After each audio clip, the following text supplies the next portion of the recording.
Здорово, ребят, рад видеть вас у себя на канале, и сегодня мы поиграем с вами в зеркальные колоды. Зеркальные колоды у нас немножко изменились, теперь здесь тоже режим фантом. Колоды остались прежними, колоды остались не все очень хорошими и адаптированными, естественно, к этому фантому. Я бы даже больше сказал, они все не адаптированы, но от этого есть свой кайф в этом событии.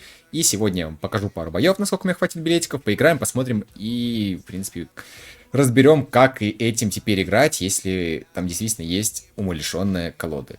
Перед началом желаю всем приятного просмотра, кто кушает, приятного аппетита, маленькая пауза и будем начинать. До сих пор доначишь через игру? Фатальная ошибка. Я расскажу, как это делать правильно. На официальном сайте MyGames в разделе Rush Royale существует различное количество товаров, начиная от кристаллов, пропусков, заканчивая платиной. Для наглядности объясню, что такое платина. Вот она у меня есть на аккаунте. После того, как вы покупаете платину, любой товар в этой игре встает выбор купить за обычные деньги, либо за платину. Я закупаюсь, как правило, платиной, потому что это удобнее и всегда можно купить любое предложение, либо что-то другое, то или пропуск, или что-то так за платину. Это удобно. И бесплатным колокольчиком, который можно забирать раз в сутки. Обязательно этим пользуйтесь. Также есть лимитированная акция по колокольчикам. Это разовые покупки, которые можно забрать один раз. Для того, чтобы совершить покупку, вы выбираете любой товар. Например, это будет 1000 платины. Бонусом идет 10%. Нажимаете «Купить».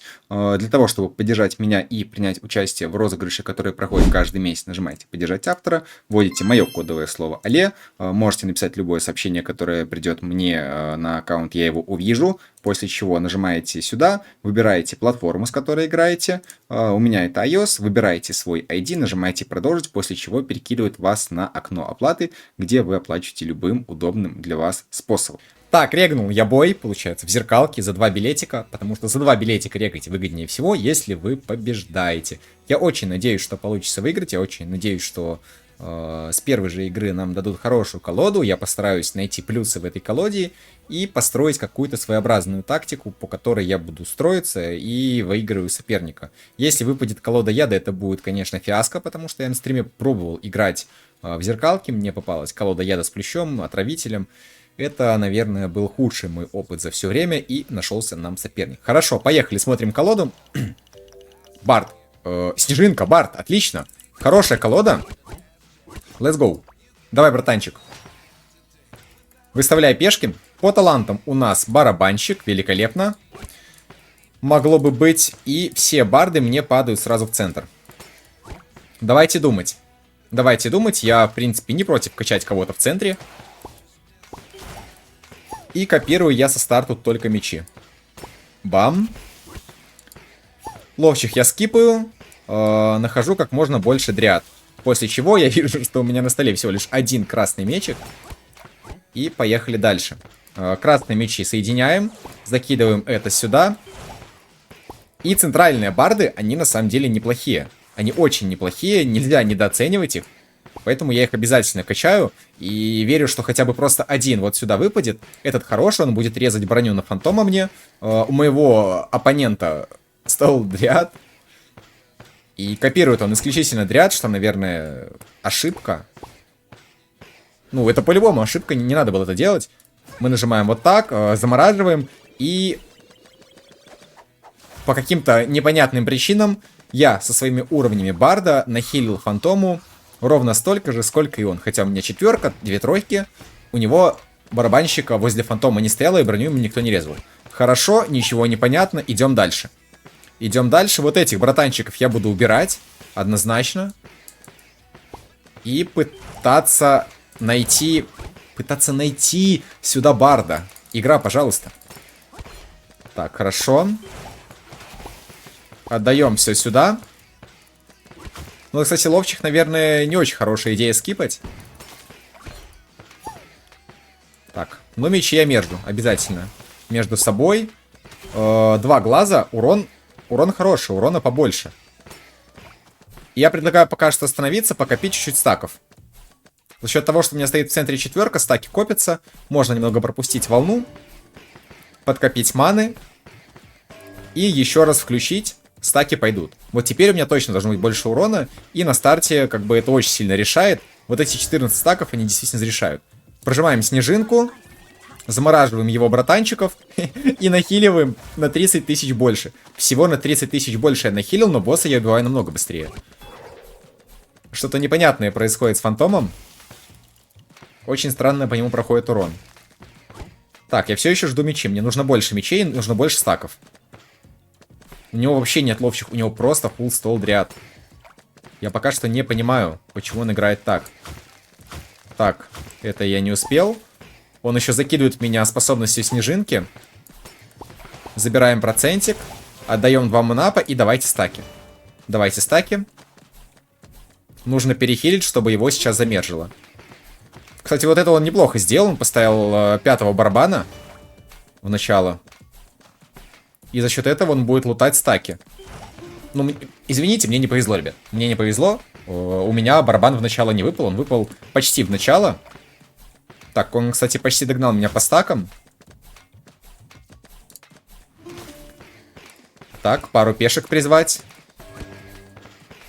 2, 1. Хоп, все, почистили. Проверка. Проверка на урон. Сетки у меня в центр не упали. И вот теперь я уже на 60 тысяч больше нахилил. И гроссмейстер умирает без проблем. Вообще нет проблем с убийством босса. Давайте. Хорошо, ну наконец-то. Наконец-то мне выпал туда братанчик. И глядя на стол, я, наверное, просто покоплю стаки. До 300, до 150 за стак дается огромное количество урона. И на таком маленьком крите это будет очень хорошо решать, я надеюсь. Так, отлично. Мобы проходят. Надо держать баланс. Отлично. Мана ловчему. Огнерыка нужно очень быстро убить, чтобы он желательно ничего нам не подруинил. Ну, он не хочет умирать. Так, пойдет. Еще один ловчий, последний манап. Ну, стаки, кстати, копятся автоматически. У него они автоматически копятся быстрее. Потому что у него хорошие ранги стоят в начале. Ну, ничего. Подсейвлю ману. На всякий случай. И потом найду еще мечей себе. Урон пошел, у меня лежат сетки. И вот теперь я уже хорошо его перебиваю. 1,7. Закрыли. Залутали ману. Теперь чуть-чуть надо это все поделать. Так, бам, есть мана, хорошо. Плюс еще мечик. Плюс вот так, я нашел 5 и еще добавляю 2. Это просто для того, чтобы стаки копились в моменте чуть быстрее. Теперь нам нужна мана, чтобы эти стаки пошли копиться. Все, стаки пошли копиться, отлично, живем. Живем дальше, копим ману. По идее, это его последние боссы. Он сделал упор на бардов. Кстати, это могут быть и мои последние боссы. Ловчий меня пока что хоть как-то сейвит. Так, ну беда. Придется отдавать снежинку сейчас. Бам, хорошо. И я более-менее волну задефал. Урон у нас примерно одинаковый, при учете того, что у него нету ловчих. Но у него больше пройдет мобчиков, и изначальное здоровье фантома у него тоже будет больше. Так, хорошо. Хорошо. Пойдет. Нам нужны ловчие, на самом деле. Потому что есть подозрение, что я это просто не убью сейчас. И кто больше замедлит, тот и выиграет. Хотя я это добиваю. Отлично. Все, победа. Не знаю, почему он не выставлял ловчих. Это было очевидно, что ловчие нужны. По шмоткам у нас было копье. Кстати, шмотки неплохие. Видимо, шмотки поправили. Потому что раньше в этом событии мог даваться посох, еще что-то. Ну, снежинка, конечно, не самый лучший вариант, но за счет того, что я поставил ловчих, мы выиграли. Поэтому 5 волн я забрал, 103 миллиона, идем дальше. Достаточно долго искался второй соперник, но вот игра нашлась, и здесь у нас инженеры. Инженера я люблю, если здесь еще нет усиленный призыв. Короче, все должно получиться. Это очень хорошая колода, мне нравится на ней играть. Приветствуем соперника, проверяем таланты, быстрая перезарядка. Понятно. Упор в амулет и упор в ранге инженеров. Играем мы, получается, только через призывателей. Поэтому всегда на столе у нас должен стоять первый, и желательно всегда на столе должен стоять второй призыватель, чтобы было хорошо. Так, делаем 4. Есть так, 4-я дриада. В итоге у нас уже есть 5-й инженер. Не обратил внимания, что делает соперник. Но я очень надеюсь, что он делает все неправильно. Так, есть у нас связь. Он вроде более-менее выставил неплохой стол. Есть у него Арлик. Вопрос, скопирует он или нет этого инженера. Но у нас должно быть больше урона за счет того, что больше связей. Проверка.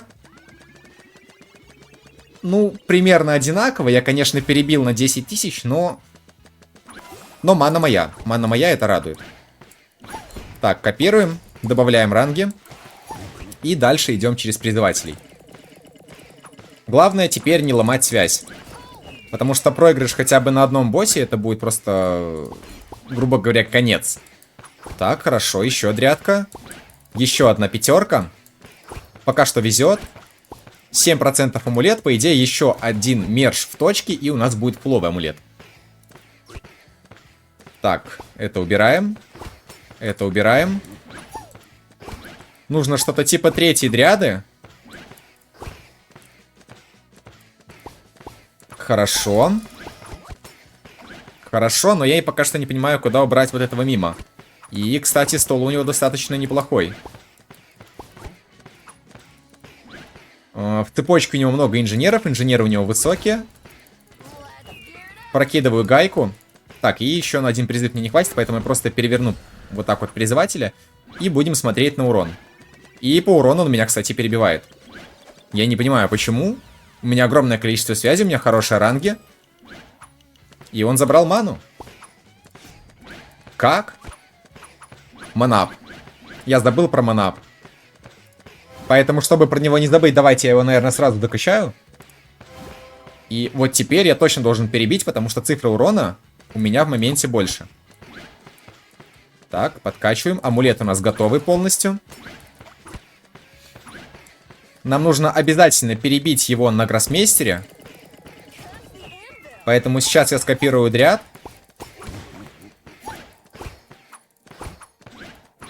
И надо убрать мимо.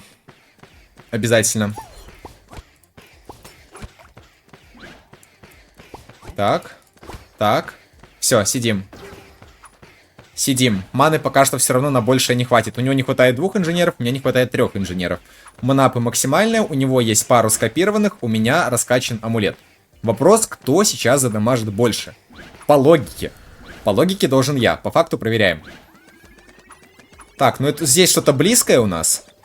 И я его на 30 тысяч перебиваю. И забираю ману. Так, ну, блин, вроде пока что все просто. Хорошо, 4-й инженер еще дополнительно нашелся. Я копирую дополнительных, и все. Теперь у меня урона еще больше. Но, ну, придется ломать стол. По-любому придется ломать стол. Либо же сидеть и ждать, пока он его сломает, ему не повезет, и мы выиграем. Последний инженер. Все. У меня фулл стол инженеров, надо сидеть, ничего не делать. Маны не хватит сделать стол получше. Я могу, получается, перебить его обезьянку. Ну и, в принципе, как я вижу, он сам руинит свой стол. Он пытается его построить, но копирует много высоких инженеров, за счет чего в моменте у него будет не такой высокий урон. Пропустил волну. Фантом изначально будет с большим отхилом у него. И я ему дополнительно еще отхилю. Еще инженер упал в 5 допом. Отлично. Забираем ману, забираем это, и обезьяна ему еще и ранги попортит. Потому что ударит она его, я думаю, не один раз. 1,3 миллиона со старта. И посмотрите, насколько же больше я ему нахиливаю. 6 миллионов. И она даже не успела нас ударить.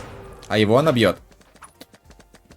Следующий вопрос. Стоит ли крутить стол, если все хорошо? У него есть 4-й мим. Будет он убирать или не будет, я пока что не знаю. Но как будто мне вообще ничего не надо делать. Но очень хочется. 10 тысяч маны. Попытаться улучшить стол, но если я поймаю такого высокого мимо, я проиграю. Докидываем гайку. И надо затыкать знаменосца. Просадка начинается и у меня, и у него. Он тоже отдал гайку. И эта волна будет последняя для него. У него явно не хватит урона, потому что там идет знаменосец, он его не добил. За ним идет вихрь и огромное количество мобов, которые тоже к нему заходят. Отлично. Если бы я, кстати, начал крутить стол, я бы проиграл, потому что на 15 инженерах у нас достигается максимальная связь в цепочке за урон. По оружию здесь тоже стояло копье, проворность, поэтому все нормально. По таликам скорость вместо сплэш-урона. Если бы был сплэш-урон, мы простояли дольше. И здесь у нас получилось меньше и быстрее, точнее, меньше по урону, меньше по волнам, за счет чего мы быстрее выиграли, потому что стол он испортил, и мы ему больше нахилили. Погнали в третью игру. Друзья, каждый месяц у меня в телеграм-канале проходит розыгрыш, где я разыгрываю 2200 платины, и вся эта платина будет делиться между 10 победителями, которые, соответственно, выиграют. По условиям все просто. Первое, подписка на ТГ-канал. Второе, быть зафоловленным на мой Twitch. Опять же, переходите в телеграм, ссылка будет в описании. Нажимайте кнопку «Участвовать» и выполняйте все условия. Результаты будут подводиться автоматически, в Telegram будет поститься вся информация, и с победителями лично буду я связываться и начислять награду. Запускаемся в третий бой, и колода у нас Кристального Мага. Слушайте, 3 нормальные колоды. Ну, Кристальный Магистр, кстати, неплохо. Кристальный Магистр — это очень даже неплохо. У нас есть точка роста в углу, это просто замечательно. У него точки в углу нет. Так, немножечко воспользуюсь обилкой. Здесь все тоже на самом деле очень просто. Так, мы качаем точку роста. Это надо убрать. Это надо подкачать. Добавляем это в угол, это в угол. И начинаем обыгрывать все это дело через призывателей. За счет призывателей настакиваем ранги. И настакиваем больше урона. Единственное, мне надо убрать третьего мимо. Очень надо убрать третьего мимо. Потому что пока он меня руинит. Так. Нужен второй призыватель. Либо вторая дриада. Так, сразу я даю манапы. И с учетом того, сколько у меня кристальных, я должен его перехилить. Одинаково. Одинаково. С учетом того, что у меня точка роста. Это подтверждает мои догадки про то, что урон по фантому в какой-то степени заскриптован.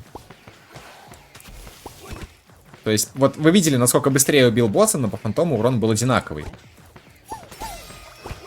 Единственное, я не понимаю, почему так происходит. Вот это, кстати, очень плохо, я не планировал его ставить. Но раз он есть, давайте его докачаем. По второму таланту у нас... чем больше магов с кристаллами, тем больше урона. Хорошо. Но, блин, что делать с тройкой? Надо ее убрать, трибунал по-любому пробьет. Поэтому предлагаю, наверное, ничего не делать. Все единички я уберу перед трибуналом. Блин, такое чувство, что он быстрее это все дело убивает. Да, все единички я сейчас проскипаю. Потом выставлю как можно больше кристальных с кристаллом. И закину в них дриад. Ну все, ну я очевидно должен больше сделать. Поехали. Да, да, вот теперь все нормально. Раз, два, три. Быстрые мержи. Пробитие, не страшно, я был готов к этому. Это надо убрать. Ну все, все, теперь уже точно ничего не выйдет. С этой четверкой я ничего не сделаю. Нужно смотреть на ранги других кристальных. У него пятерка в углу, 2 четверки и двойка. Подкачать рост. За счет роста могу выиграть. Но нет маны. Плюс он еще поддушивает меня снежинкой, и я начинаю пропускать. Я начинаю пропускать волну очень сильно. И походу это поражение. А если я докопирую вот так? Ну да, просто одна пятерка у него высекает очень-очень сильно. Удивительно. Просто удивительная игра. А если я докопирую для урона, то ничего не произойдет. Снежинку я не успел. Я мог зачистить все это дело снежинкой. Ну и, кстати, нахиливает, да, он намного быстрее. Видимо, из-за рангов у него слишком много урона. Мне закрывает 2 угла. Но я это добиваю. Маны как-то исправить положение свое у меня нету. Так. Может как-то вот так. Может как-то вот так. Хорошо, 5. Я подкачал чуть-чуть точку роста. В надежде на то, что мне это чем-то поможет. Нашел еще кристальных с кристаллами. И давайте сидеть ждать. Может быть, как-то на гроссмейстере нам повезет. Бам. 4. Хорошо, теперь у меня тоже есть 5, но пока что скорость атаки снижена.